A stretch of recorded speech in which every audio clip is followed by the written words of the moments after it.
dog kept looking at the sick baby.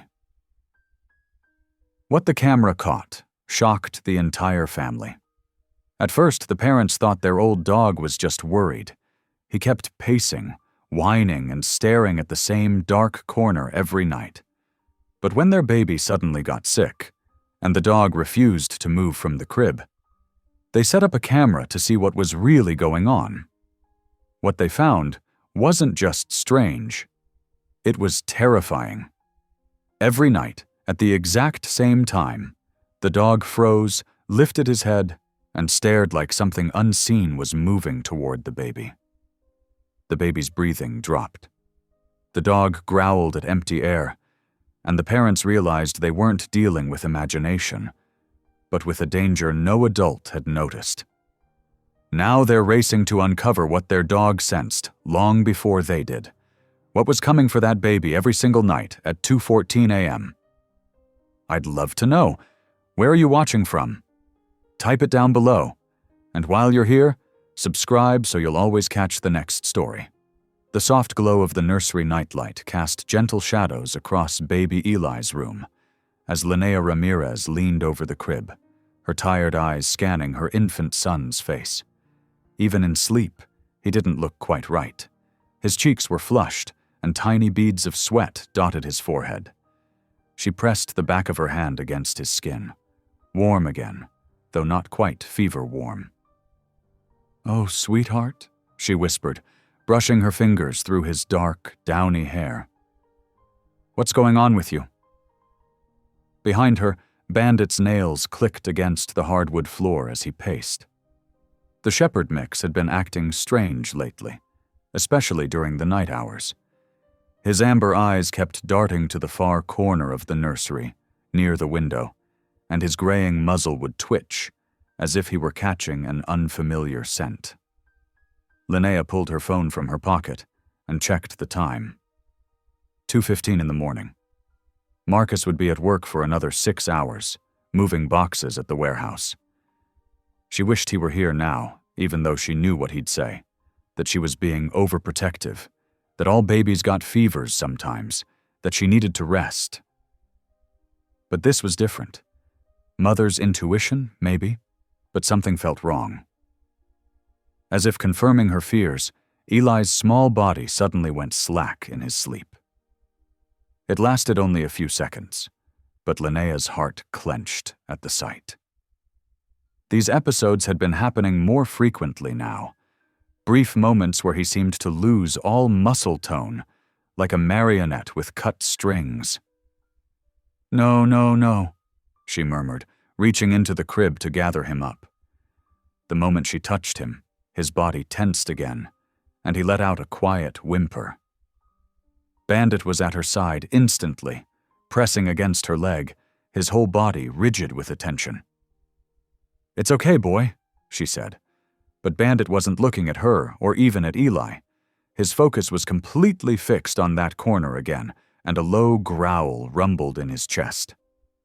Linnea followed his gaze, but there was nothing there, just the pale blue walls, the white curtains stirring slightly in the breeze from the air vent, and the wooden rocking chair where she spent so many nights nursing Eli.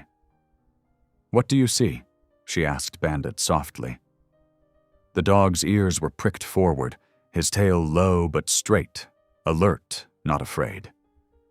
He took a few steps toward the corner, then looked back at Linnea as if asking her to understand something important. Eli stirred in her arms, and she sat down in the rocking chair, holding him close.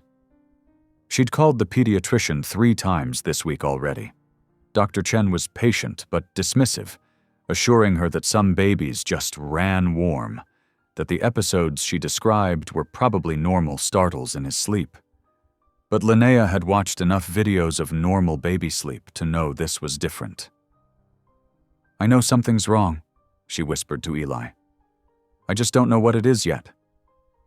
Bandit whined and pressed his head against her knee. Despite his age, and the slight limp in his back leg, he'd been refusing to leave the nursery at night lately. Usually, he slept in the living room on his favorite bed, but for the past week, He'd stationed himself beneath Eli's crib like a sentinel. The air in the corner suddenly seemed to grow colder. Linnea felt it even from where she sat, like a pocket of winter in the otherwise warm room. Bandit's growl deepened, and his fur stood up along his spine. "Marcus thinks I'm being silly," she said to Bandit, her voice trembling slightly. "His mother Estella called yesterday and told him I was just having new mom anxiety, that I needed to toughen up." She swallowed hard, fighting back tears of frustration. "But you know something's wrong too, don't you, boy?" Bandit turned to look at her, and the intelligence in his eyes made her shiver.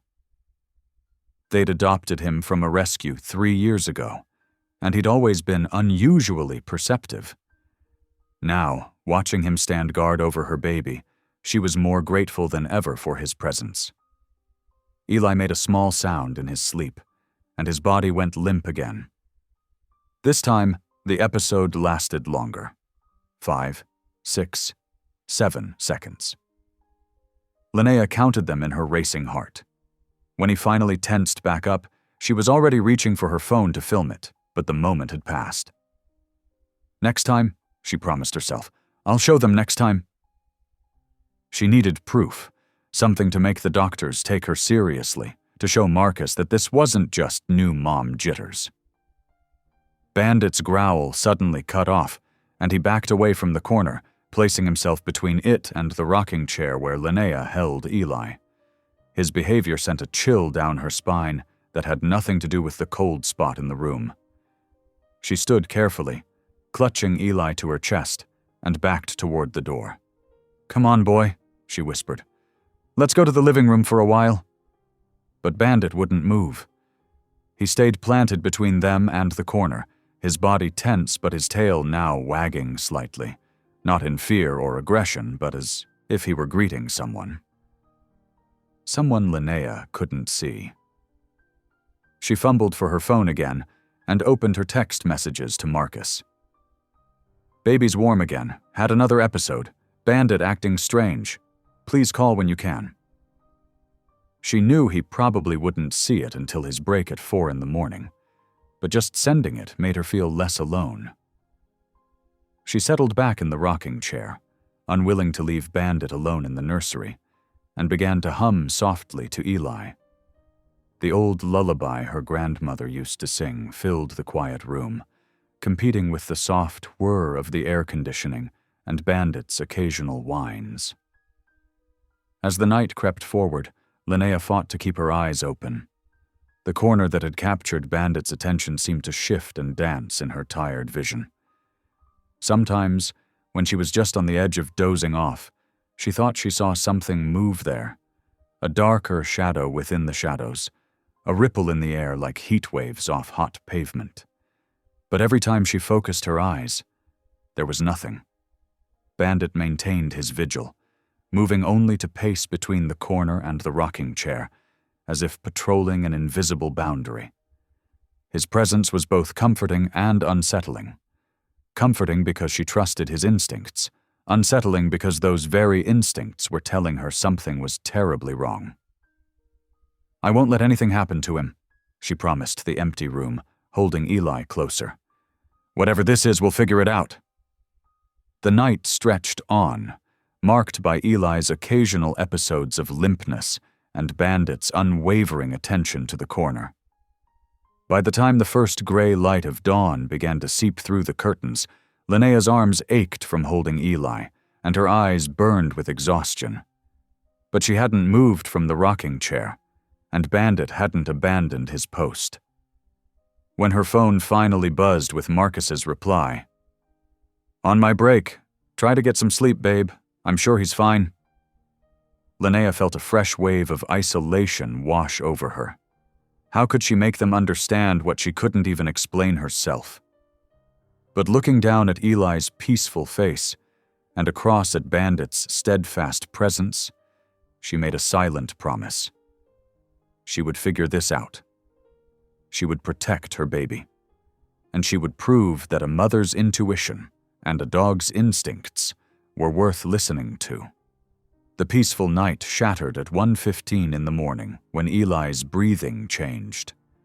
Linnea, who had dozed off in the rocking chair, jolted awake to a sound that made her blood run cold, a wet, choking gasp from the crib. Bandit was already on his feet, barking urgently. "Eli!" Linnea scrambled to the crib, her heart pounding against her ribs. Her baby's face was turning red, his tiny body rigid as he struggled for air. "No, no, no!"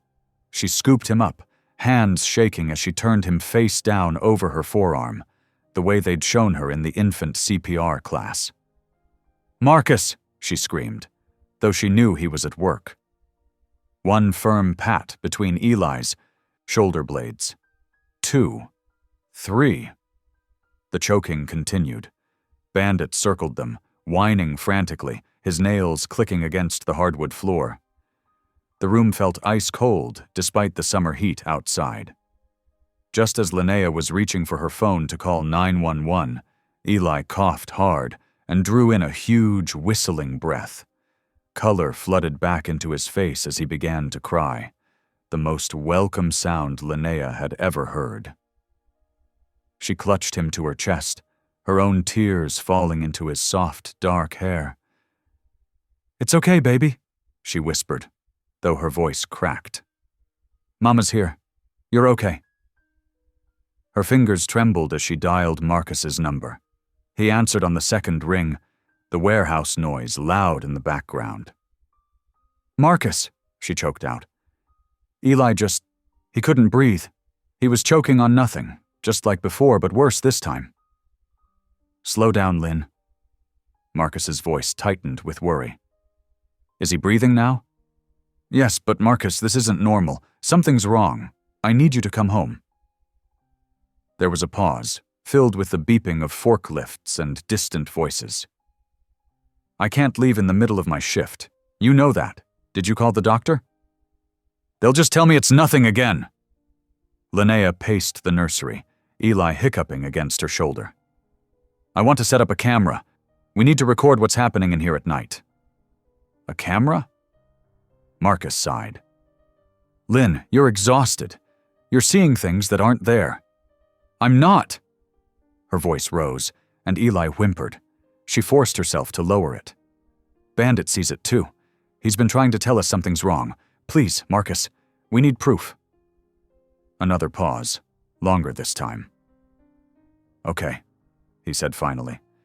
"There's that old baby monitor in the garage with the video function. We can set it up when I get home. But Lynn, promise me you'll try to rest until then." "I promise." She wouldn't, of course.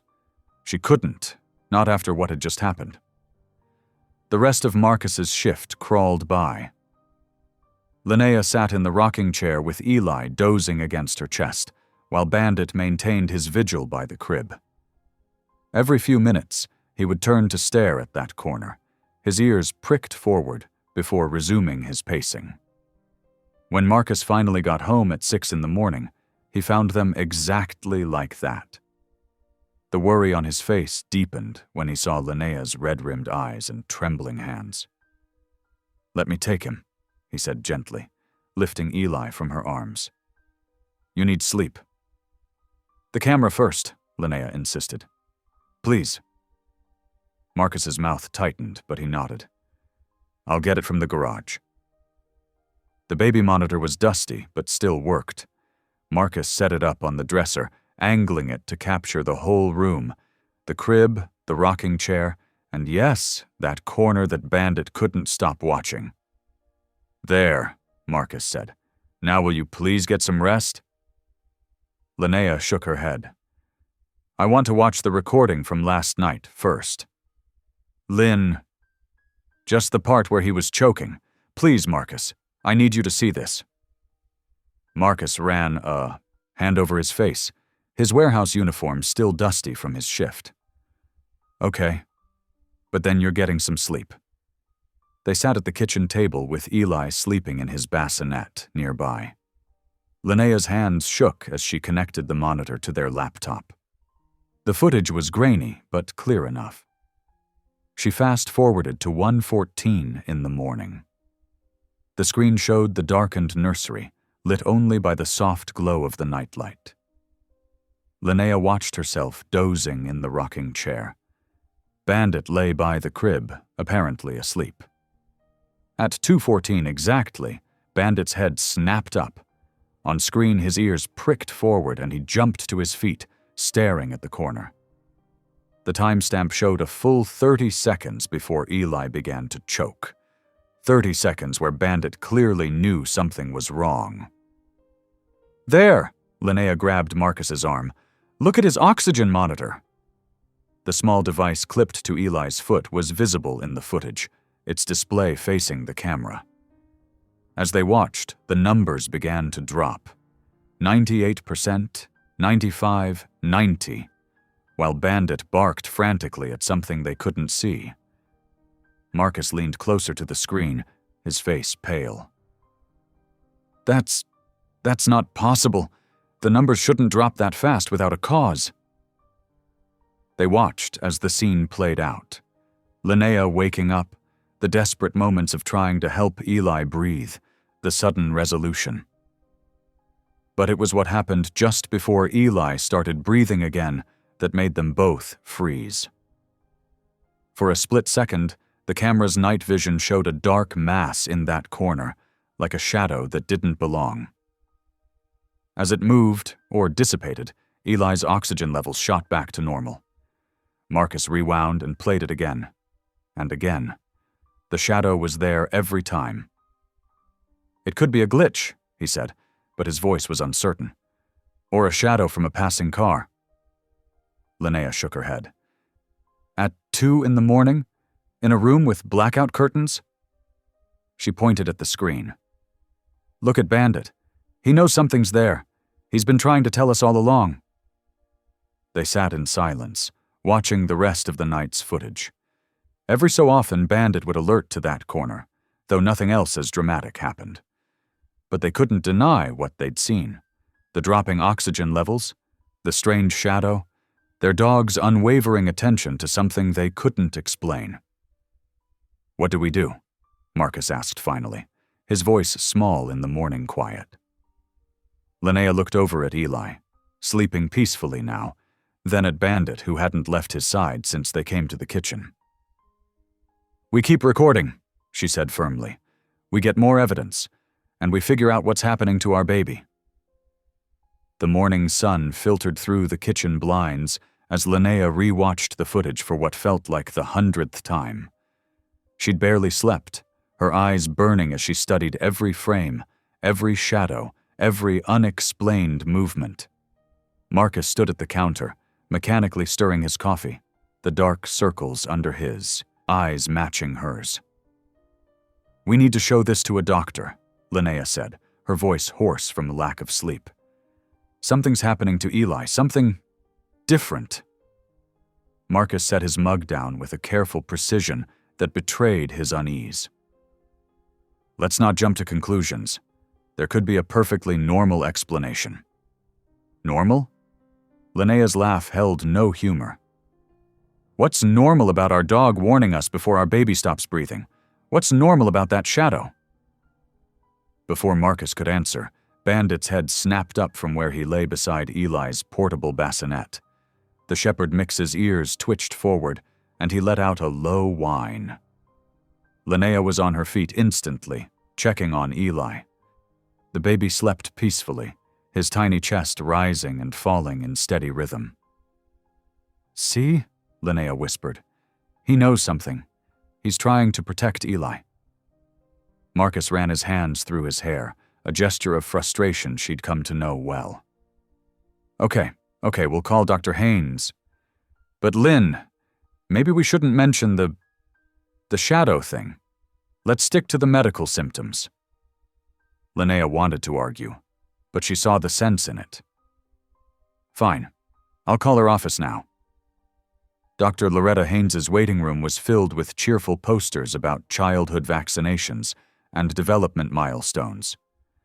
Linnea sat rigid in her chair, the portable oxygen monitor clipped to Eli's foot hidden under his sock. She'd brought the laptop with the footage, though Marcus had begged her to leave it at home. Mrs. Ramirez? The nurse called, her smile professional but warm. Dr. Haynes will see you now. The examination room felt too small, too sterile. Dr. Haynes swept in moments later, her sharp eyes taking in Linnea's exhausted appearance with barely concealed judgment. So, what brings you in today? Dr. Haynes asked, her tone clipped as she reviewed Eli's chart. Linnea took a deep breath. Eli's been having episodes at night. His oxygen levels drop suddenly, and he struggles to breathe. It happened again last night, and I have it recorded. Recorded? Dr. Haynes interrupted, one perfectly shaped eyebrow rising. You're monitoring his oxygen levels at home? Yes, I bought a pulse oximeter after the first episode, and Mrs. Ramirez. Dr. Haynes's voice carried the patience of someone speaking to a difficult child. Home monitoring equipment can be very unreliable, especially in the hands of anxious parents. It often causes more worry than it's worth. Linnea felt her cheeks flush. It's not just the monitor. We have video footage. Let me examine Eli first, Dr. Haynes cut in smoothly. The examination was thorough. Linnea had to give her that. Dr. Haynes listened to Eli's chest, checked his reflexes, examined his throat.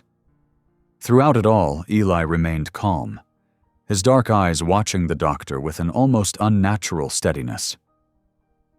Everything appears completely normal, Dr. Haynes announced, making notes in her chart. His lungs are clear, his color is good, he's meeting all his developmental markers. But the episodes... Mrs. Ramirez. Dr. Haynes set down her pen and fixed Linnea with a stern look. What I'm seeing here is a classic case of first-time parent anxiety. It's very common, especially in mothers who are, perhaps, more sensitive. The condescension in her tone made Linnea's hands clench. I have proof. Please, just look at the video. I understand you're worried, but installing surveillance equipment and monitoring devices isn't healthy. It's feeding into your anxiety. Dr. Haynes's gaze shifted to a photo on Linnea's phone screen, visible through her clear phone case. Is that a dog I see, near the baby? That's Bandit, Linnea said defensively. He's extremely gentle, and he's actually been warning us when... You allow a dog near your infant? Dr. Haynes's voice sharpened. Mrs. Ramirez, that's extremely dangerous. No matter how gentle you think the animal is, dogs and infants should never be left unsupervised together. In fact, I strongly recommend rehoming the dog until your child is older. The suggestion hit Linnea like a physical blow. Rehome Bandit? He's the one who's been protecting Eli. He warns us before the episodes start. This is exactly what I'm talking about. Dr. Haynes began writing rapidly on her prescription pad. You're anthropomorphizing your pet's normal behaviors and interpreting them through the lens of your anxiety. I'm going to refer you to a wonderful therapist who specializes in postpartum anxiety. I don't need a therapist. Linnea's voice rose, causing Eli to stir in her arms. I need someone to listen to me. Something is wrong with my baby, and our dog knows it. Mrs. Ramirez. Dr. Haynes's tone could have frozen water. If you continue to allow your anxiety to escalate like this, if you persist in keeping a large dog around an infant, I will be forced to make a note in Eli's file about potential safety concerns in the home environment. Do you understand what I'm saying? The threat was clear. Linnea felt tears of rage and frustration burning behind her eyes, but she forced them back. Yes, she whispered. I understand perfectly. Good. Dr. Haynes's smile didn't reach her eyes. Here's the referral for the therapist, and I'm also giving you a prescription for a mild anti-anxiety medication. I suggest you start it right away. She held out the prescriptions. Do you have any other questions? Linnea took the papers with numb fingers. No. Then I'll see you at Eli's 4-month checkup. Please consider what I said about the dog. And Mrs. Ramirez? Dr. Haynes paused at the door. Take down that camera. Get some rest. Let your husband handle the night feedings for a while. You're clearly overwhelmed." The door clicked shut behind her with terrible finality. Linnea sat in the sterile examination room, holding Eli close, the prescriptions crumpled in her fist. She felt more alone than she ever had in her life. But she knew what she'd seen. She knew what was happening in Eli's room wasn't normal, wasn't just anxiety. And Bandit knew it, too. The ride home was silent, tears streaming down her face as Marcus drove. He reached over once to squeeze her hand, but he didn't speak. What could he say? They'd both heard Dr. Haynes's threats, both understood the precarious position they were in. But as they pulled into their driveway, Linnea wiped her eyes and straightened her shoulders. She could hear Bandit's welcoming bark from inside the house, and something settled in her chest, a determination as solid as stone. "I'm not giving up," she said quietly. "I'm not getting rid of Bandit, and I'm not taking down that camera. Something is wrong with our baby, Marcus, and if they won't help us, we'll figure it out ourselves." The drive home from the pediatrician's office marked only the beginning of Linnea's troubles. As they pulled into their driveway, Estella's car was already parked there, its presence making Linnea's shoulders tense. Marcus's mother had been dropping by unannounced more frequently lately, always with some criticism barely disguised as help. Inside, they found Estella in their kitchen, reorganizing their cabinets. Bandit sat alertly in the corner, his amber eyes following her movements with obvious distrust. "There you are," Estella said, closing a cabinet door with more force than necessary. "I've been waiting for almost an hour. What did the doctor say?" Before Linnea could answer, Marcus jumped in. "She thinks everything's fine, Mom. Just new parent anxiety." "Of course it is," Estella nodded approvingly. "I've been saying that all along. You need to stop looking for problems where there aren't any, Linnea." Linnea clutched Eli closer to her chest, feeling her earlier resolve wavering under her mother-in-law's stern gaze. "The doctor's wrong. Something's happening to Eli at night, and Bandit— that dog again!" Estella threw up her hands. "Marcus, you need to do something about this. It's not safe having that animal around the baby. Did the doctor mention that?" Marcus ran a tired hand over his face. "Actually, yeah, she did. She recommended rehoming him until Eli's older." "There, you see?"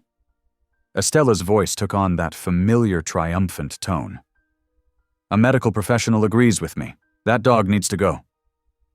"Bandit isn't going anywhere," Linnea said firmly, though her voice shook slightly. "He's trying to protect Eli." "Marcus." Estella turned to her son, ignoring Linnea completely. "You work nights at the warehouse. You can't be here to protect your family. What if that dog snaps? What if he hurts the baby?" "He would never," Linnea started, but Marcus cut her off. "Maybe," he wouldn't meet Linnea's eyes. "Maybe we could keep him in the laundry room at night, just until we figure things out?" The betrayal struck Linnea like a physical blow. "You can't be serious." "I have to think about Eli's safety," Marcus said, his voice strained. "Mom's right. I'm not here at night. And after what Dr. Haynes said, the doctor is wrong." Linnea's voice rose, causing Eli to stir and whimper. "Bandit's been warning us about these episodes. He knows something's wrong." "Listen to yourself," Estella scoffed, attributing magical powers to a dog instead of listening to medical professionals. "Marcus, you need to put your foot down. This isn't healthy." Marcus looked exhausted, caught between his wife and mother. Dark circles under his eyes testified to his own sleepless nights, split between warehouse shifts and worry about his family. Just for now, okay? We'll keep him in the laundry room at night. It's not forever." That evening, after Estella finally left, the tension in the house was thick enough to cut.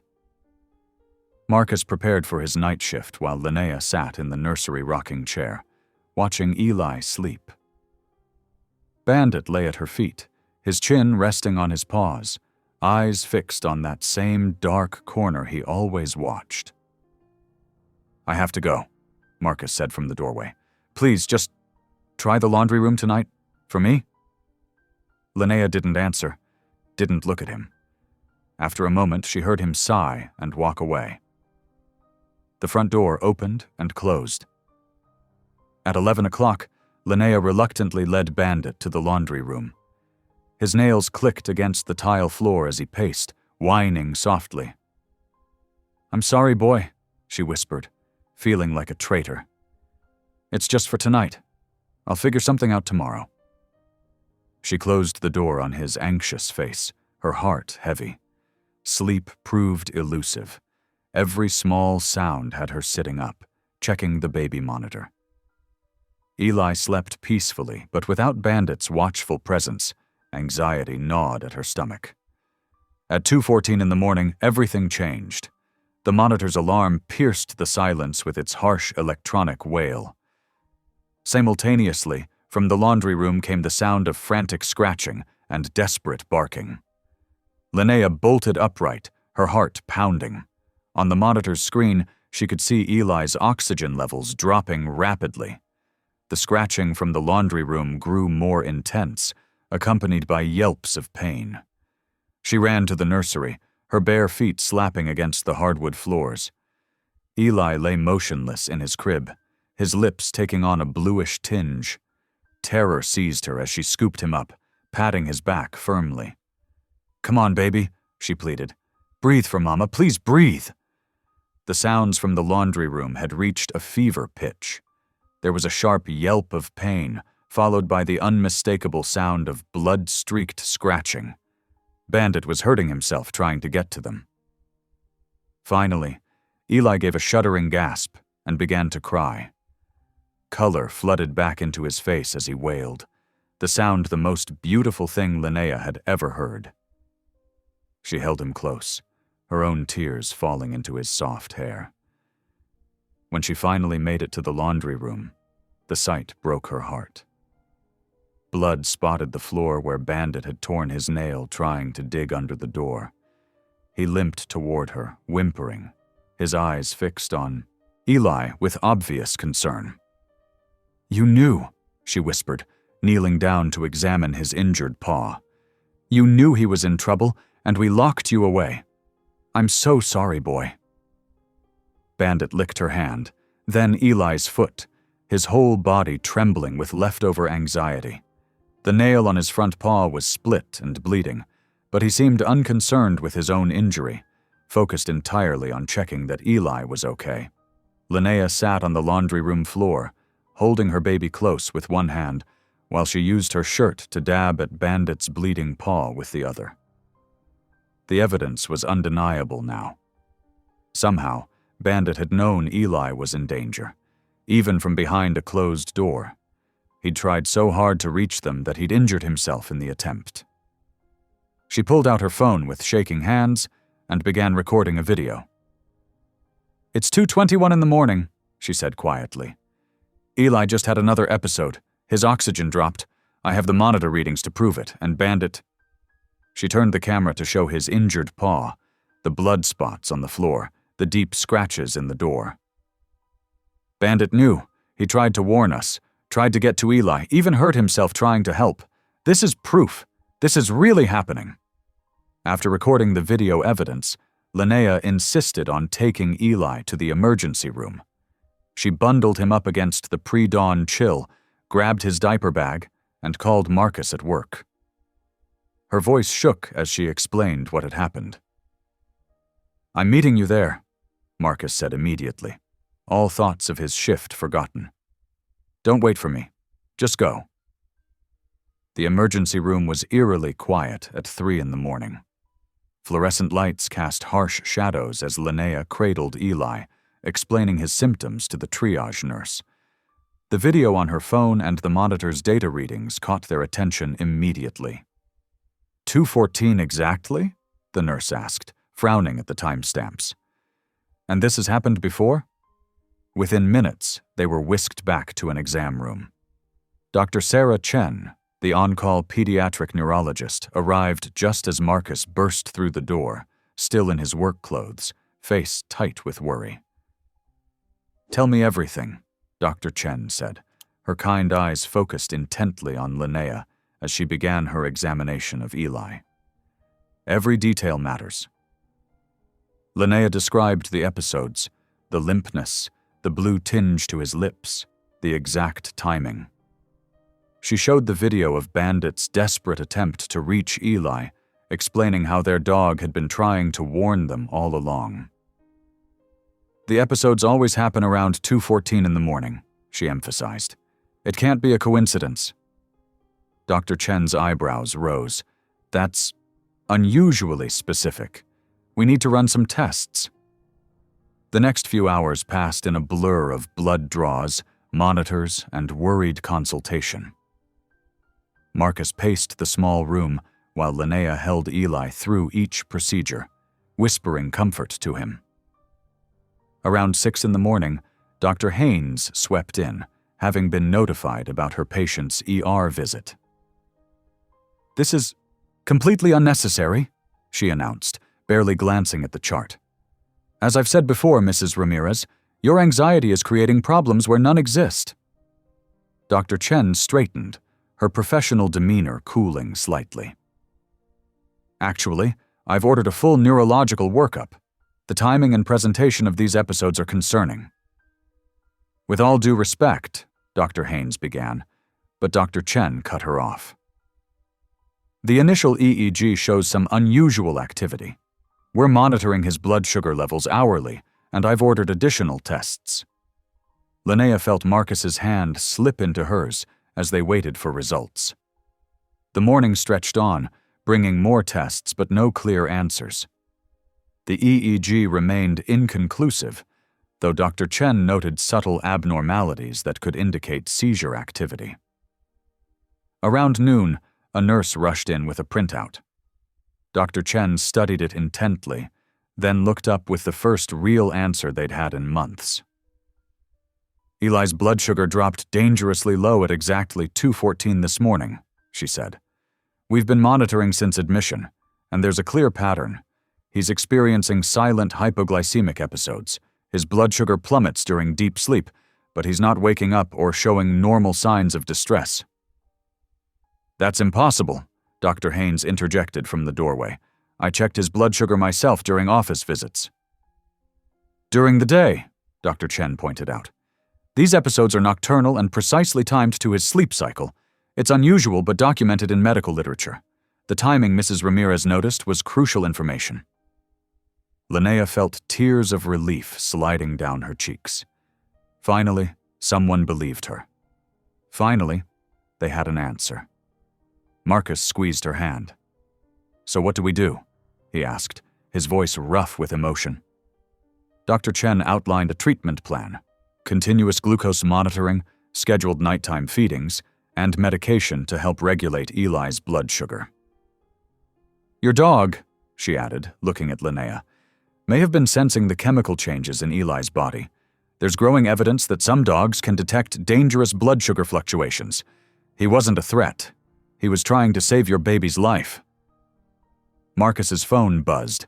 Another text from his mother, demanding updates. Linnea watched conflict play across his face as he stared at the screen. The evidence was undeniable now, but years of deferring to his mother's opinions weren't easy to overcome. "Your instincts were right," he said finally, looking at Linnea. "You and Bandit both knew something was wrong, and I should have listened sooner." Dr. Haynes made a dismissive sound from the doorway. "This is highly irregular. I still believe—" "With all due respect, Doctor," Marcus interrupted, his voice firm. "We'll be following Dr. Chen's recommendations, and Bandit stays with us." The pediatric neurologist nodded approvingly. "I'll want to see Eli back tomorrow to fine-tune his treatment plan. For now, let's get him set up with a continuous glucose monitor. The alarm will alert you if his levels drop too low." As Dr. Chen left to arrange the monitoring equipment, Linnea looked down at Eli sleeping peacefully in her arms. The fear that had been her constant companion for months began to ease, replaced by determination to help her baby heal. 2:14, she murmured, stroking Eli's cheek. We finally know why, baby boy, and we're going to fix it. Marcus wrapped his arms around them both, his earlier uncertainty replaced by protective resolve. Dr. Haynes's disapproving presence faded from the doorway, but neither of them noticed. They were too focused on their son, on the path forward, on the validation of a mother's instincts and a dog's unwavering devotion. The room fell quiet except for the steady beep of monitors and Eli's soft breathing. In the corner of her mind, Linnea could picture Bandit at home, waiting faithfully for their return, his injured paw a testament to his desperate attempt to protect the smallest member of his family. Soon, they would all be together again, armed with knowledge and a plan to keep Eli safe through the night. The late afternoon sun cast long shadows across Linnea's porch as she sat with her neighbor, Tessa Monroe. Steam rose from their coffee mugs, and the autumn breeze carried the scent of fallen leaves. After the exhausting hospital stay and Eli's diagnosis, Linnea felt desperate to confide in someone who might understand. I just can't shake this feeling, Linnea said, wrapping her hands around her mug. Even with the diagnosis, something about that room still feels wrong. The way Bandit acts, the specific timing. Tessa leaned forward, her expression serious. You know, I've lived in this building for 5 years, and there's always been something odd about that back bedroom. Mrs. Delgado, the elderly lady who lived here before you, she told me something strange before she moved out. Linnea's heart skipped a beat. What did she say? She warned me never to let anyone put a baby in that room. I thought she was just being superstitious, you know? But the way she said it... Tessa shuddered. She seemed genuinely afraid. Linnea set down her coffee, her hands trembling slightly. Did she say why? No, she was pretty cryptic about it, but... Tessa hesitated. The library has archives of local newspapers. Maybe we could look into the building's history?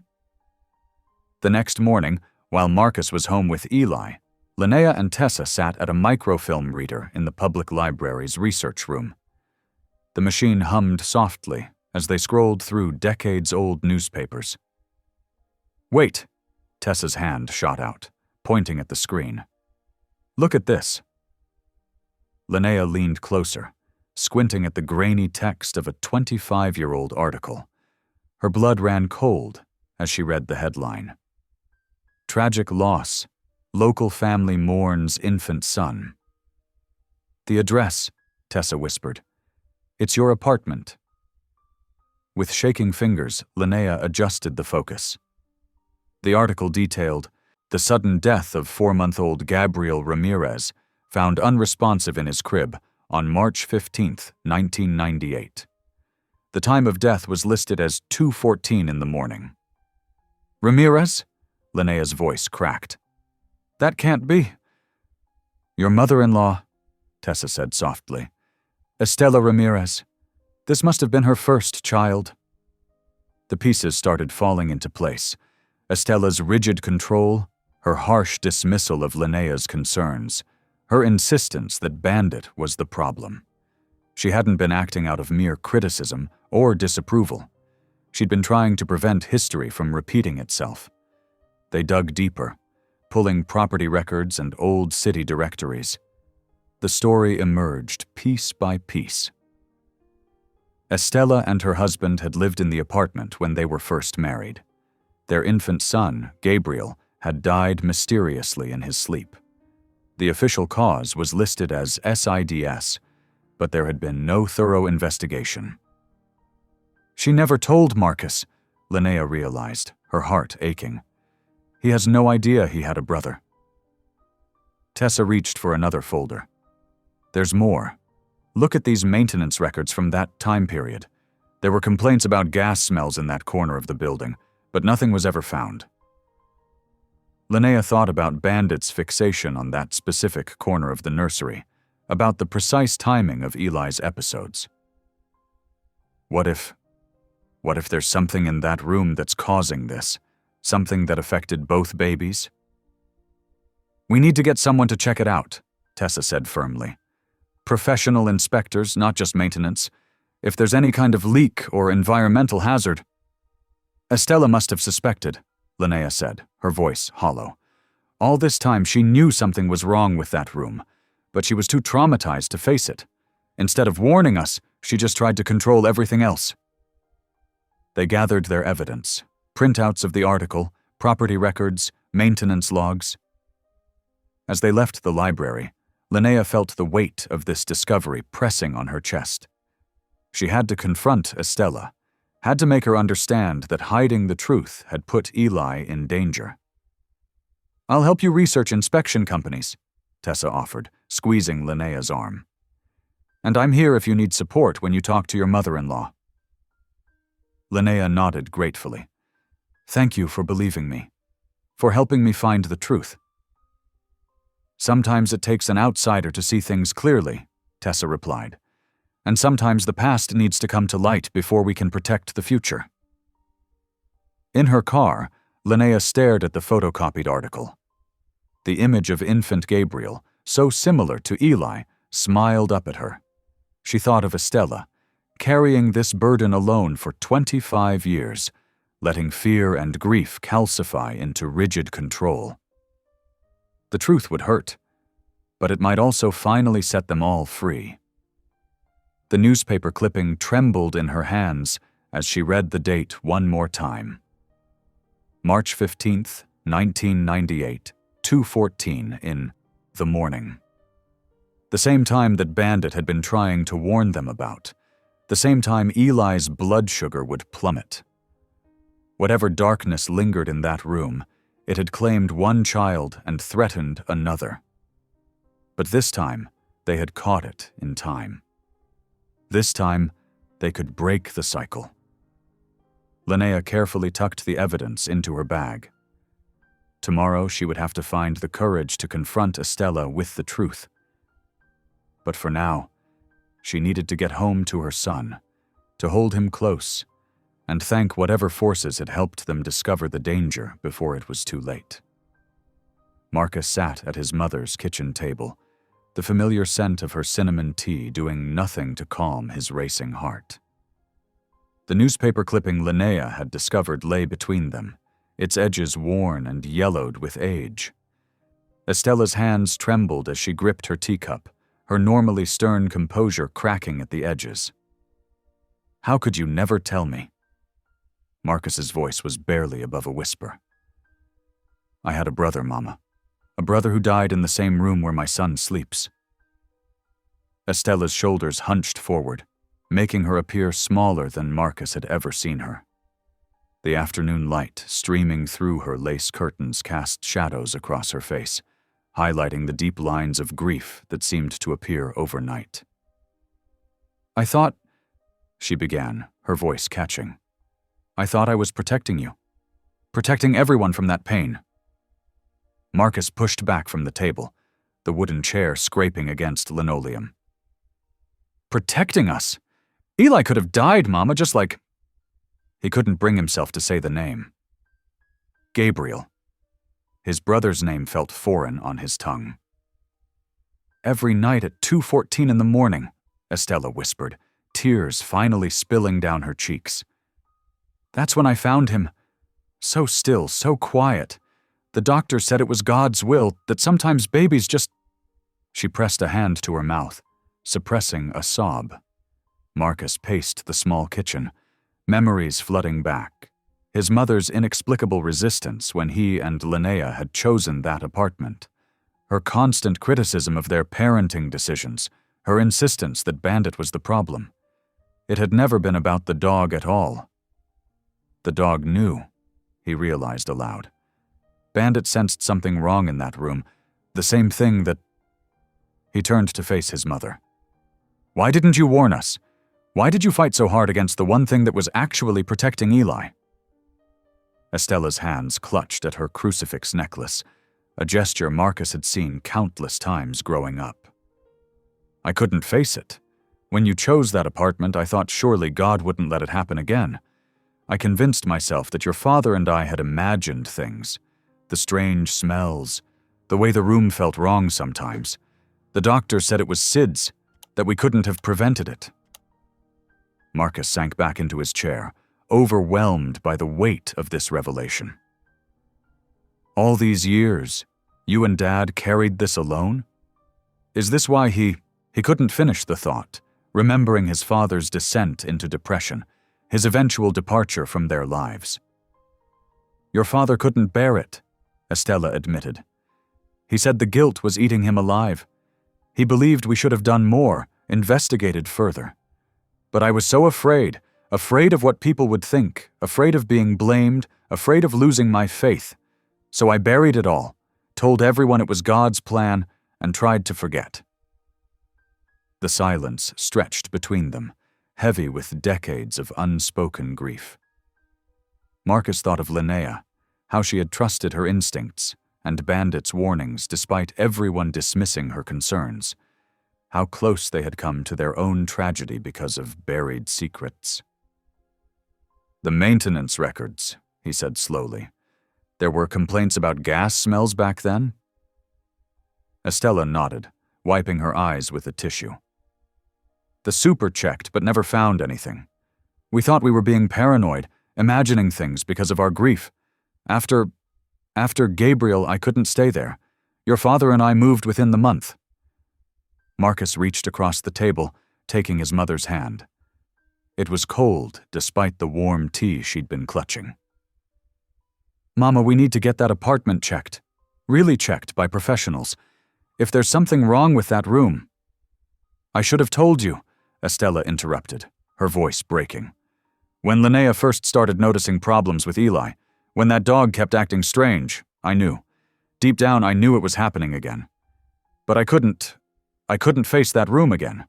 Couldn't admit that maybe we could have saved Gabriel if we'd just—" Marcus stood and walked around the table, pulling his mother into an embrace. She felt fragile in his arms, shaking with suppressed sobs. All the years of her rigid control, her harsh judgments, her desperate attempts to manage every situation. It all made sense now. She had been trying to protect them the only way she knew how, by controlling everything she could to avoid facing what she couldn't. "I'm so sorry, mijo," she whispered into his shoulder. "Can you ever forgive me?" Marcus held her tighter, his own tears falling now. "There's nothing to forgive, Mama. You were carrying this pain alone for so long, but we need to face it now, for Eli's sake, for Gabriel's memory, for all of us." They stayed like that for a long moment, mother and son united in grief and understanding. When they finally separated, Estella wiped her eyes and straightened her shoulders, a glimpse of her old strength returning. "We need to tell Linnea everything," she said firmly. "And then we need to find out what's wrong with that room. No more hiding, no more pretending it's just God's will. Your brother, Gabriel, deserves that much." Marcus nodded, gathering the old newspaper clipping and maintenance records. "Will you help us? Really help us this time?" Estella touched the crucifix at her throat one last time, then let her hand fall away. "Yes, it's time to bring the truth into the light. Maybe then we can all find peace." As they prepared to leave, Marcus looked at his mother, really looked at her, and saw not the controlling, judgmental woman he'd known, but a mother who had buried her firstborn son and carried that wound silently for 25 years. Understanding bloomed in his heart, along with a deeper appreciation for Linnea's strength in fighting for their son, despite everyone's doubts. "Mama," he said softly, "thank you for telling me about my brother." Estella's eyes welled with fresh tears, but her voice was steady. "He would have loved being your big brother, Marcus. He would have loved Eli too." Together, they stepped out into the afternoon sun, ready to face the truth they had avoided for so long. The weight of the past 25 years hung between them, but for the first time, it felt like a burden they could finally share, and, perhaps, begin to heal. Linnea sat cross-legged on the nursery floor, watching as Bandit paced restlessly near the corner vent again. Tessa Monroe knelt beside her, notebook in hand, recording the time and Bandit's behavior. The old shepherd mix's nails clicked against the hardwood as he moved back and forth, his nose twitching and head tilting at something neither woman could detect. "That's the 4th time in 20 minutes he's gone back to that spot," Tessa said, making another note. "And always when the heating kicks on." Linnea rubbed her tired eyes. "I should have noticed the pattern sooner. He's been trying to tell us all along." Tessa reached over and squeezed her friend's hand. "Hey, you did notice. You're the only one who took his warning seriously. Now we just need to figure out exactly what he's sensing." They had been monitoring the nursery for hours, tracking every detail. Eli was spending the day with Marcus and his mother, a tense arrangement, but necessary for their investigation.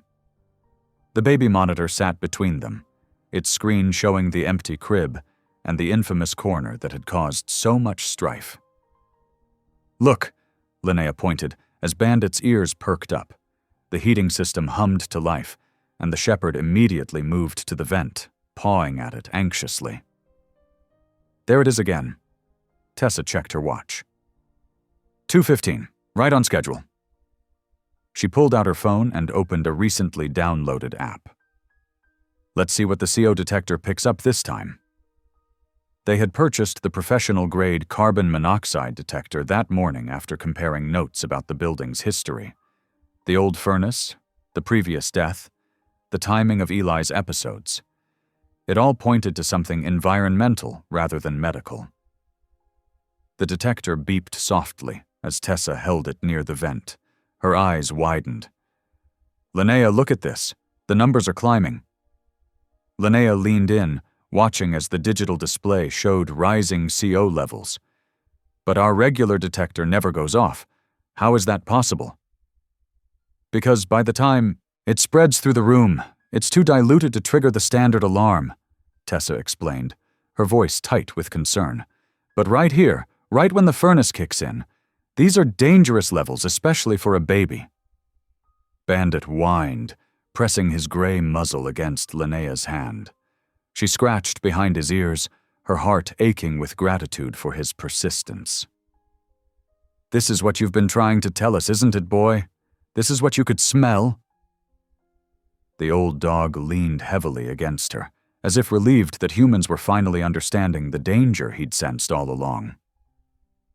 Tessa continued taking readings as the furnace ran through its cycle. After 5 minutes, the levels dropped significantly. "See this pattern? When the furnace first starts, there's a spike of carbon monoxide. It dissipates quickly, but for those few minutes..." "It's enough to affect Eli," Linnea finished, her voice shaking. "Every night, at the same time, when the temperature drops and the heating runs longer." They spent the next hour documenting everything. Videos of Bandit's reactions, photos of the detector readings, detailed notes about timing and patterns. Tessa's background in technical writing proved invaluable as they built their case. "Vernon Pike can't ignore this," Tessa said firmly, reviewing their evidence. "This is exactly the kind of negligence that gets landlords in serious trouble." Linnea's phone buzzed with a text from Marcus. "Mom told me everything about Gabriel. Coming home soon. We need to talk." "Marcus knows," she told Tessa, relief evident in her voice. "His mother finally told him about his brother's death. We're not crazy, Tessa. This has happened before, in this very room." Tessa's expression hardened. "Then Pike definitely knew there was a history of problems. He's liable for knowingly renting a dangerous unit." They heard heavy footsteps in the hallway, followed by a familiar, irritated voice. "What's all this about emergency maintenance requests? I told you people that furnace is fine." Linnea and Tessa exchanged glances as Vernon Pike's voice grew closer. Bandit positioned himself between the women and the door, his posture alert but calm. The landlord burst into the nursery without knocking, his face already red with anger. He stopped short when he saw the testing equipment and notebooks spread across the floor. "What's going on here?" he demanded, eyes narrowing at the professional detector in Tessa's hand. "You can't bring in unauthorized testing equipment. It's a violation of your lease." Linnea stood slowly, drawing strength from Bandit's steady presence beside her. "What's a violation is knowingly renting an apartment with a carbon monoxide leak. We have proof that the furnace is malfunctioning." "Proof?" Pike scoffed, but there was a flicker of uncertainty in his eyes. "Those consumer-grade detectors aren't reliable. If there was a problem, the building's systems would catch it." "This isn't consumer-grade," Tessa countered, holding up the detector. "This is professional equipment, and we've documented dangerous CO spikes every time your ancient furnace cycles. Spikes that dissipate before standard detectors can respond, but last long enough to endanger a baby's life." Pike's face darkened. "You're not qualified to make those assessments. I'll have you evicted for this unauthorized testing." "Like you evicted the Ramirez family 25 years ago?" Linnea's voice was quiet but firm. "After their baby died in this room? At exactly 2:14 in the morning?" The color drained from Pike's face.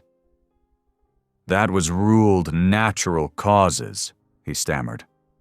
"Nothing to do with the building." "We have the maintenance records," Tessa said, pulling out copies of the yellowed documents. "Multiple complaints about gas smells, all dismissed without proper investigation. And now, 25 years later, another baby is having life-threatening episodes in the same room, at the same time." Bandit growled softly as Pike took a step forward, then thought better of it. The landlord's bluster was fading, replaced by barely concealed panic. "You can't prove anything," he said, but his voice lacked conviction. "Those old records don't mean anything. Besides, the statute of limitations—" "Doesn't apply to current violations," Linnea interrupted. "Our evidence shows an active carbon monoxide leak right now. We've already contacted the building inspector and the tenant rights board. They're very interested in both the current situation and the historical context." Pike's face twisted with rage and fear. "You'll regret this. Both of you. I'll make sure—" "You'll what?" Marcus's voice came from the doorway, where he stood with his mother, Estella. "Threaten my wife? Cover up another death in this room?" Estella stepped forward, her eyes blazing. "I kept quiet 25 years ago because I thought it was God's will. I won't make that mistake again. Not with my grandson's life at stake."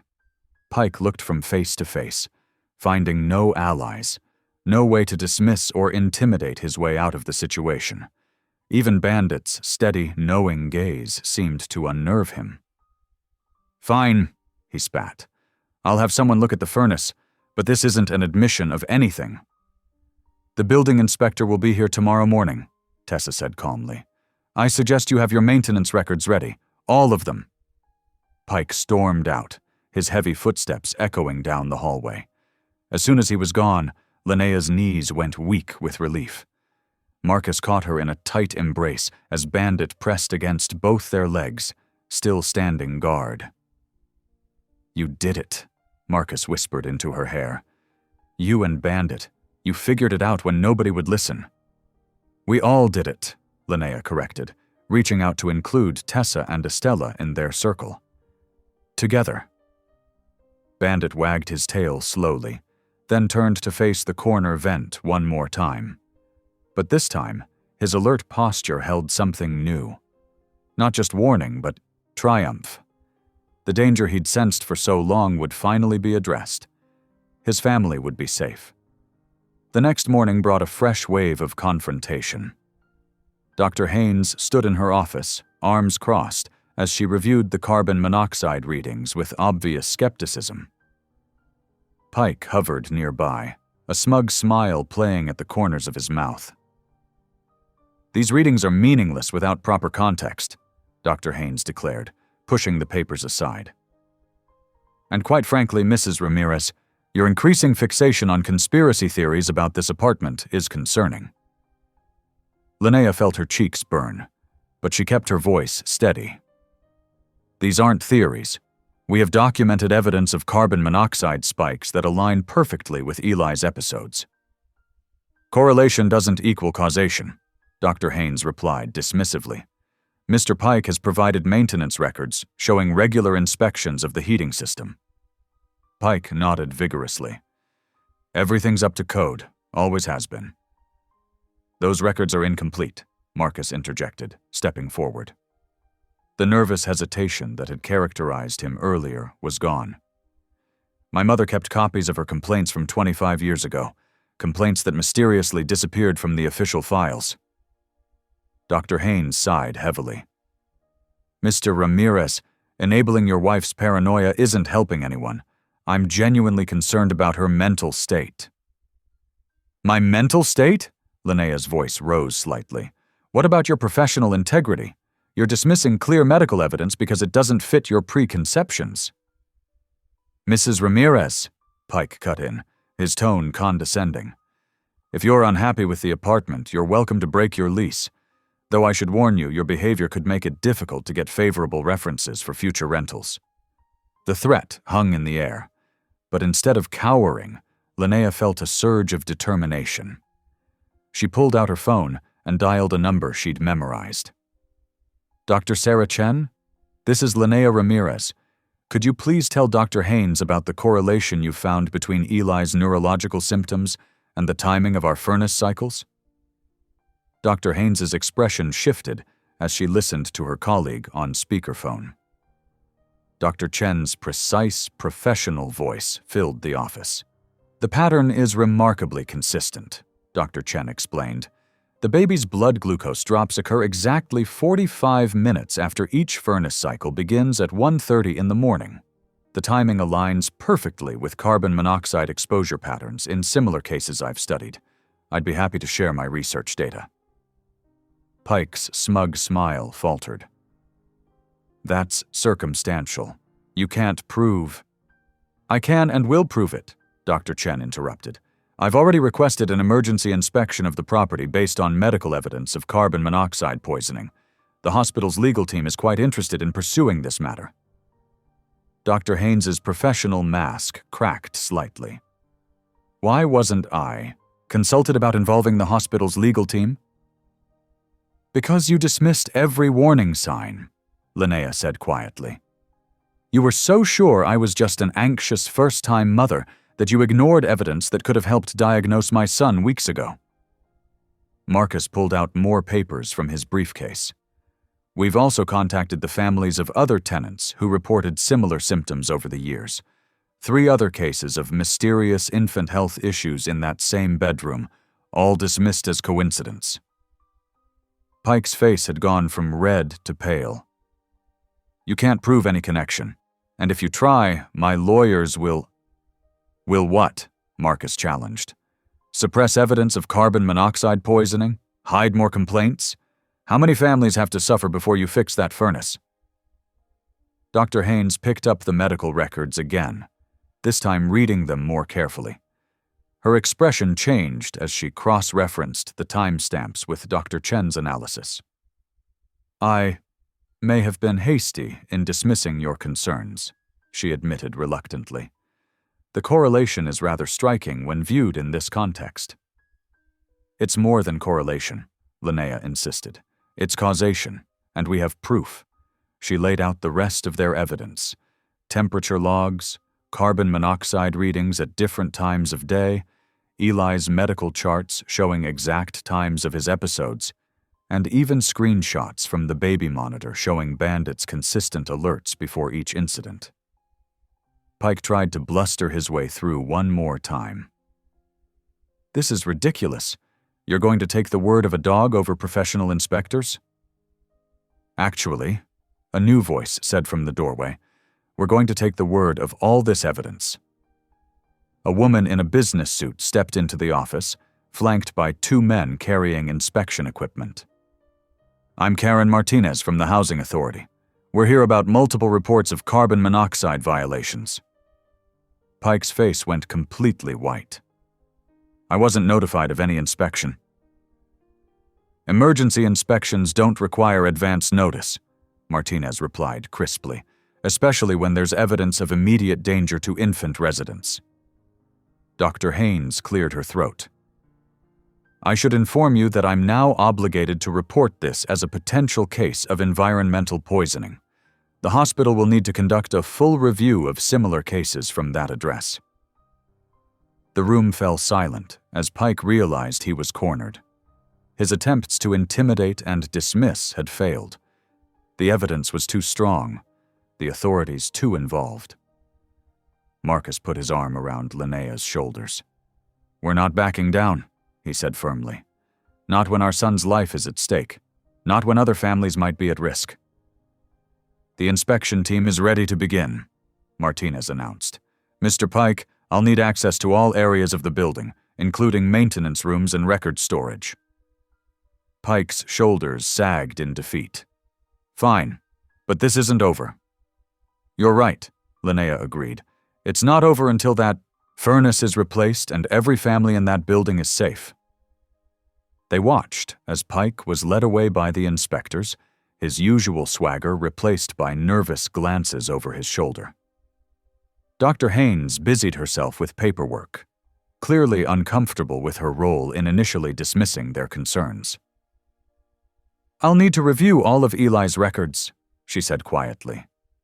"And I apologize for not listening sooner." Linnea nodded, accepting the apology but not quite ready to forgive. There would be time later to address the doctor's dismissive attitude.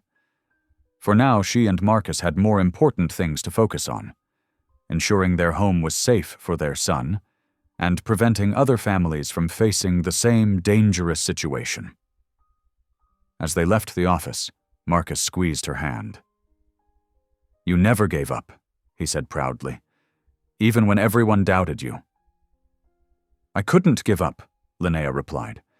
"Not with Eli's life at stake, and not when Bandit kept trying to warn us."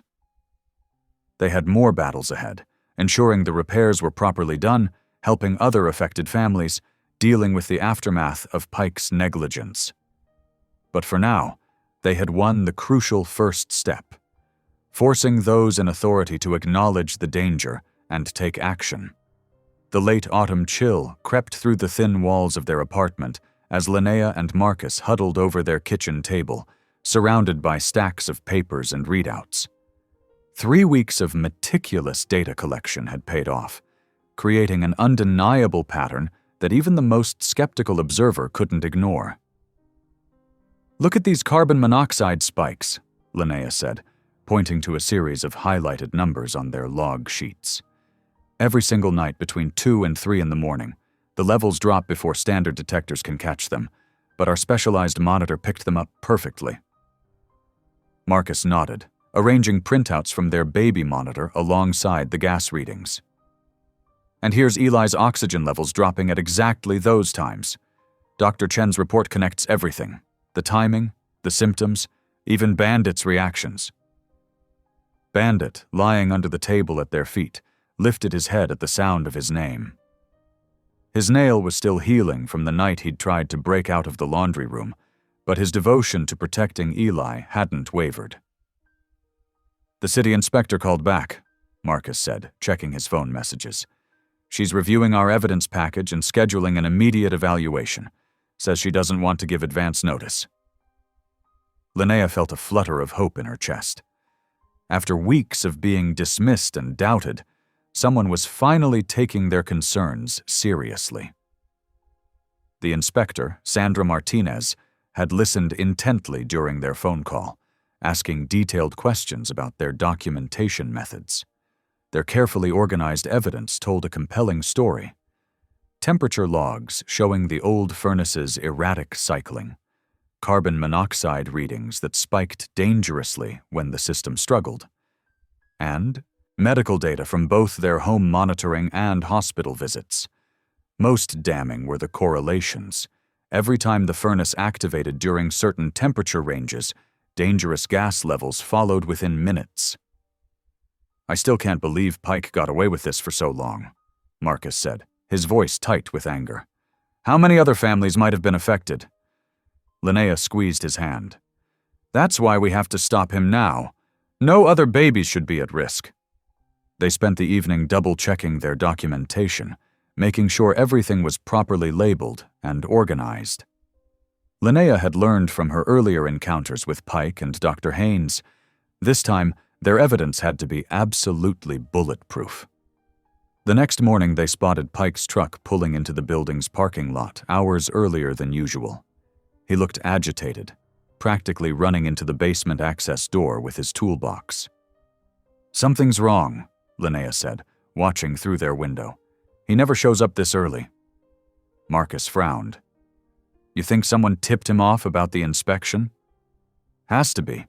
Why else would he suddenly be so interested in the furnace after ignoring it for months?" They exchanged worried glances. Pike's sudden attention to the heating system wasn't reassuring. It meant he was trying to cover his tracks. Throughout the day, they heard banging and cursing from the basement. Pike made several trips to his truck, returning with parts and tools. The sounds of his work grew increasingly frantic. Linnea paced their living room, anxiety building. "He's going to try to hide the problem instead of actually fixing it. You know he will." "We should document whatever he's doing," Marcus suggested. "Take photos, record times, anything that might be relevant." They took turns watching from their window and noting Pike's activities. His behavior grew more erratic as the day progressed. By late afternoon, he was covered in grime and sweat, muttering to himself as he made yet another trip to his truck. That evening, they noticed something different about the furnace's sound. Instead of its usual cycling on and off, it ran continuously. The basement hummed with constant activity. "He's tampered with it," Marcus realized, his face darkening. "He's bypassed the cycling mechanism to keep it running steady." Linnea felt her stomach clench. That could be even more dangerous, if it can't cycle properly. She didn't need to finish the thought. They both knew that Pike's attempted cover-up could make the situation far worse. A continuously running furnace might hide the obvious spikes in carbon monoxide, but it could create other hazards. Marcus immediately called Inspector Martinez's office, leaving an urgent message about Pike's suspicious activities. They documented everything they'd observed, adding it to their growing evidence file. That night, they didn't dare sleep. The constant drone of the modified furnace felt like a threat humming through their walls. They took turns monitoring their carbon monoxide detector and checking on Eli, who thankfully slept peacefully in his crib, moved to their bedroom away from the compromised nursery. Bandit remained alert, his ears perking up at every unusual sound from the basement. His protective instincts had already saved Eli once. They weren't taking any chances now. "First thing tomorrow, we're taking all of this to the inspector's office in person," Linnea declared, adding their latest observations to their documentation. "Pike's just proved he's willing to risk people's lives to avoid fixing the problem." Marcus nodded grimly. "We'll need to warn the other tenants, too. That furnace is like a time bomb now." They spent the rest of the night gathering their evidence, preparing to force action before Pike's dangerous solution could harm anyone else. The furnace's unnatural hum continued, a constant reminder of the threat lurking in their basement, and the landlord's willingness to gamble with their safety rather than address the real problem. Dawn found them exhausted, but determined, their documentation complete, and their resolve stronger than ever. Pike's attempted cover-up had only reinforced what they already knew. They were fighting not just for Eli's safety, but for every family in the building who might be at risk from his negligence and deception. The winter storm hit suddenly that evening, bringing sheets of icy rain and howling winds that rattled the windows of the old house. Linnea and Marcus had returned to pack their belongings, wanting to move out before Pike could cause any more trouble. Fat snowflakes mixed with the rain, coating everything in a treacherous layer of slush. "Let's work fast," Marcus said, taping up another box. This weather's getting worse by the minute." Linnea cradled Eli close while supervising Bandit, who seemed unusually lethargic. The old dog kept shaking his head as if trying to clear it, his movement slower than usual. She attributed it to the storm at first. Bandit had always been sensitive to pressure changes. The lights flickered once, twice, then steadied. The wind outside grew stronger, making the old house creak and groan. Marcus tried to open a window for some fresh air, but it stuck fast, sealed shut by years of paint and the newly forming ice. "These windows won't budge," he grunted, pushing harder. "The dampness must have swollen the wood." In the basement, they heard the tampered furnace struggling, its steady hum becoming more of a labored wheeze. The sound made Linnea's skin crawl. Pike's modifications clearly weren't meant to handle a storm like this. Bandit suddenly lifted his head, ears perked despite his obvious discomfort. He stumbled to his feet, swaying slightly as he made his way toward Eli's portable crib. His usual grace was gone, replaced by an unsteady gait that set off alarm bells in Linnea's mind.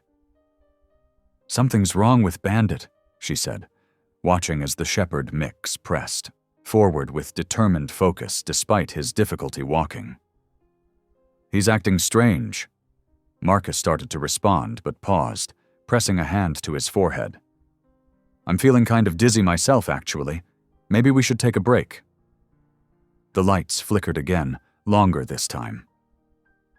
When they stabilized, Linnea noticed how much harder it was becoming to think clearly.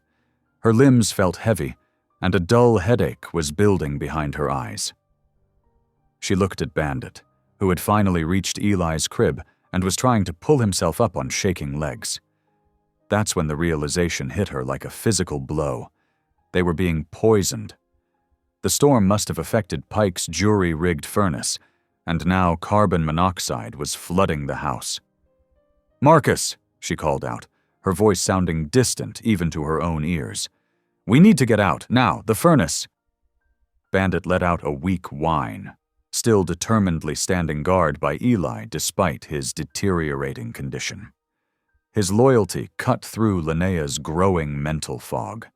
Their faithful protector was using his last strength to warn them one final time. "The carbon monoxide," she managed to say, fighting to stay focused. "It's the furnace. We have to get Eli out." Marcus staggered toward them, his movements becoming increasingly uncoordinated. "Phone. Need to call." The lights went out completely, plunging them into darkness broken only by occasional flashes of lightning through the frozen windows.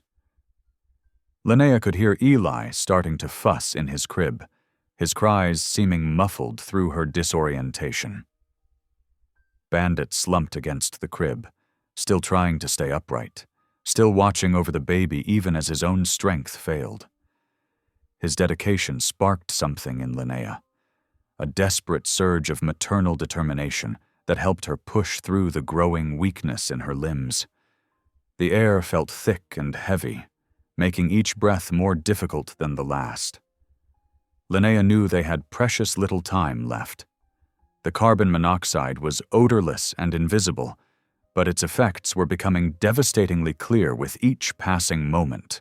Their faithful dog had given them one last warning, and they had to act on it now, before it was too late for all of them. Through the storm's fury and the poisoned air, Bandit's final alert had given them their only chance at survival. The question was whether they could find the strength to take it before the deadly gas claimed them all. Through the haze of carbon monoxide poisoning, Linnea forced herself to focus on one thing: saving her baby. Her hands trembling, she wrapped Eli in his thick winter blankets, tucking them tightly around his small body. The baby's cries were growing weaker, which terrified her even more. "Marcus!" she called out, seeing her husband slumped near the doorway. He didn't respond, only managing a faint groan. Linnea grabbed the portable crib with Eli inside, but her arms felt like lead. That's when she felt pressure against the bottom of the crib. Bandit, barely conscious himself, had positioned his body underneath, trying to help push it forward. Even now, their loyal dog was fighting to protect them. "Good boy," she whispered, tears streaming down her face.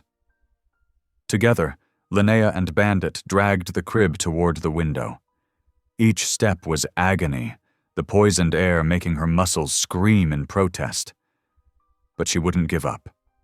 Not now. Not with Eli's life at stake. When they reached the window, Linnea gripped the crib tightly. "Please," she prayed, gathering what strength remained. With everything she had, she slammed the metal frame of the crib against the frozen glass. It shuddered but didn't break. Again, the glass cracked. One more time. The window finally shattered, sending shards of glass clattering to the floor. Freezing winter air rushed in, cutting through the deadly gas like a knife. Linnea gasped, pulling in deep breaths of the life-giving cold air. In the distance, she heard sirens. Someone must have seen the broken window or heard the commotion. Help was coming. Linnea collapsed beside the crib, one hand reaching down to touch Bandit's fur while the other held Eli's tiny fingers. Their faithful guardian had given them the precious minutes they needed to survive, until rescue arrived. Through the broken window, emergency lights began painting the snow-covered street in flashes of red and blue. They had made it. Thanks to Bandit's final warning and a mother's desperate love, they had all made it. The city inspector, John Martinez, had been following up on other complaints about Pike's properties when he noticed the commotion. Bandit's weakening barks drew his attention to the broken window. Without hesitation, he radioed for emergency services while rushing toward the house. Within minutes, firefighters and paramedics swarmed the scene. They pulled Marcus out first, then carefully extracted Linnea and baby Eli through the window. Bandit needed to be carried out, his loyalty having nearly cost him his life. As the family received oxygen treatment in the ambulances, police officers arrested Vernon Pike, who had arrived to investigate the disturbance. The evidence of tampering was clear. The furnace had been deliberately modified to run continuously. "You're under arrest for criminal negligence and tampering with evidence," the officer declared, reading Pike his rights as he was led away in handcuffs. At the hospital, Estela Ramirez sat beside her son's bed, tears streaming down her face. "I lost one son in that room," she whispered. "I almost lost another because I couldn't face the truth. I'm so sorry, Marcus." Meanwhile, the hospital board received formal complaints about Dr. Loretta Haynes's repeated dismissal of the family's concerns. Her failure to investigate legitimate medical symptoms had put a child at risk. The documentation was damning, multiple instances where she had ignored clear warning signs and blamed parental anxiety instead of investigating further. Justice was finally being served, not just through Pike's arrest, but through the entire system being held accountable for its failures. The spring sunshine streamed through the new windows of the Ramirez's apartment as Linnea watched Eli take wobbly steps across the living room floor. At 10 months old, he was thriving under the care of his new pediatric team. His blood sugar remained stable, and the nighttime episodes were nothing but a distant memory. Bandit lay contentedly at his usual post near Eli's feet, his graying muzzle resting on his paws. The local news had done a story about him, the heroic dog who had helped save his family. These days, he wore his hero dog bandana with quiet dignity. Marcus came home from work earlier now, making time for evening walks with his family. The trauma had changed him, making him more present, more willing to stand up for what mattered. He and Linnea had grown stronger together, their shared ordeal creating a deeper bond. Estela visited every Sunday, bringing homemade tamales and gradually building a real relationship with Linnea. The walls between them had crumbled that terrible night, replaced by understanding and genuine care. She doted on Eli but also made efforts to know her daughter-in-law, listening more and judging less. "We made it," Linnea whispered one evening, as their family gathered for dinner in their bright, safe home. Bandit thumped his tail in agreement, while Eli giggled from his high chair. Marcus squeezed her hand, and even Estella smiled warmly. They had emerged from darkness into light, stronger and more united than ever before. Thanks for watching. If any part of this story lingered with you, consider subscribing. I'll be here again tomorrow, sharing another tale that speaks to the soul.